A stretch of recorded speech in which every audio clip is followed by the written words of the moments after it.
1400 ছাত্র গণঅভ্যুত্থানে 1400 শহীদের রক্তের সাথে বেঈমানি করে বিশ্বাসঘাতকতা করে এই দেশে কেউ টিকে থাকতে পারবে না। ছাত্র জনতা কিন্তু জাগ্রত হয়ে গিয়েছে, এই ছাত্র জনতাকে আর দমানো যাবে না। এখনো সময় আছে। আমি বলবো আপনারা ফিরে আসুন গণতান্ত্রিক ধারায়।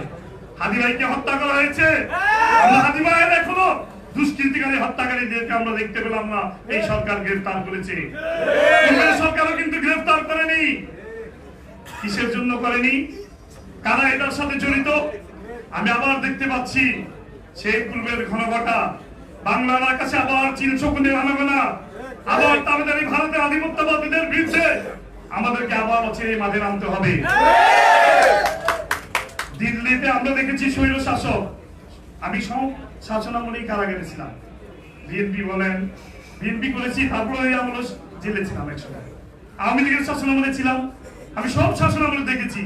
স্বৈর শাসক আমরা দেখেছি, স্বৈর শাসক সহ্য হয়েছে। কিন্তু দিল্লির লোকেরা কোন নেতা যদি বাংলাদেশের মাটিতে শাসন করতে চায়, সেই নেতার শাসন এদেশের জনগণ কোনদিন মেনে নেবে